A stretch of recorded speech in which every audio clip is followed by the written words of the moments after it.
years, and just kind of continue. I've always loved outreach, did mission trips in high school and everything, so just loved it. But I vowed in college to never, and I do mean never, marry a pastor. So the irony in that is something out of this world, literally. Never say never. Never say, and they've been laughing at me ever since. And you're gonna keep being laughed at too. Yes. And when you have children, they're gonna be laughed at too. Because they probably get married to a pastor too. That's what they say. They say it continues, Bridget. It continues. But anyway, so what do you do as an occupation? Now, currently, I was working in the emergency room as a technician. Absolutely loved it. Traumas left and right. I was gonna say, man, that's Yeah. Loved it. And where? In Huntsville? In Alabama, yes. Oh, wow.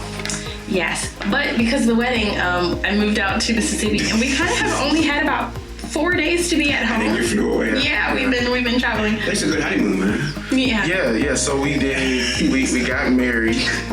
We got married and went to Gatlinburg for Tennessee Oh, for 3 days. Yeah, okay. And then we came back to get the U-Haul. To move my stuff We got out. our stuff. Oh, went wow. to Mississippi. I was there for 4 About days. 4 days. And then we had to go back to Huntsville for our Campmeeting. That's right. So I thought that when I was coming here, I was coming to do the teens. Okay. But I thought that you guys just called them junior youth. Yeah. Correct. So when I got here, Yeah, my daughter had the same issue. okay. In California, so. Okay. The one that did the poetry. Yes. Come on. Yeah. See, I told you your poetry was dope yesterday. Poetry was dope. That means it was good. It was good. I'm sorry. Yeah. The parents listened. Okay, my bad. My church has the same thing. Like if I say dope, they'll be like, oh. I'm like, okay. I mean, good. Yeah. Really good. Parents were not saying junior should take Yes. them. No. Stay away from that. It was good. So the age difference was one thing. So when I went in there, I thought we were gonna be kind of talking to teens. So in my mind, I kind of had a way of conveying the messages. And when I saw that it wasn't them, it was younger kids, and then I saw the energy that they had. I was like, oh snap. We're gonna have to kind of rethink some things. But one of the things that I'm grateful for is, and I'm starting to see it a little more when I'm in these situations, is that God has given just creativity for these things. Yes. So like I was sitting down talking to my wife the first day or the second day, and I was just like, man, I don't know what we're gonna do. And then we kind of stopped talking for about 10 minutes, and I was like, all right, I got it. Wow. We're gonna have them do a relay race, and then we're gonna tell a few people to walk in the race, or somebody to crawl, or somebody not to. But the idea was that worship takes participation, and if all of us are not participating, then we're not doing what we're supposed to be doing. Or like the last night we did a game of telephone where we talked about the importance of preaching, or why, just sharing the good news, not necessarily standing up in the pulpit preaching, but why that's important to worship. And so we used the game of telephone. And so I told one kid, I said, my name is Pastor Kyle Crawford. This is my first time in the UK, and my favorite color is black. And I told him that, and I guess they call it Chinese whispers. Yes. And Don't ask me why. Chinese don't whisper. So we can't say we get in trouble for saying something like that immediately, right?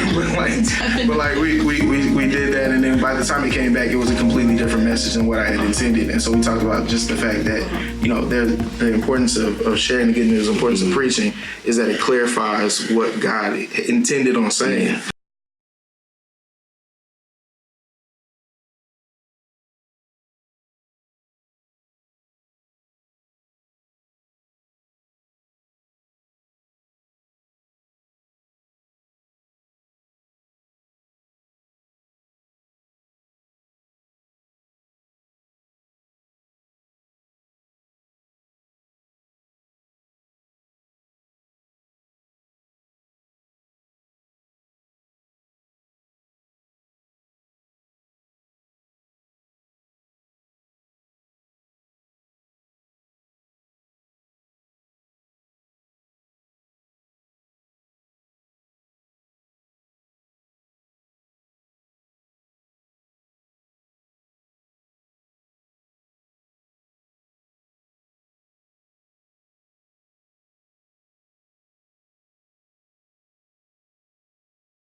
saying.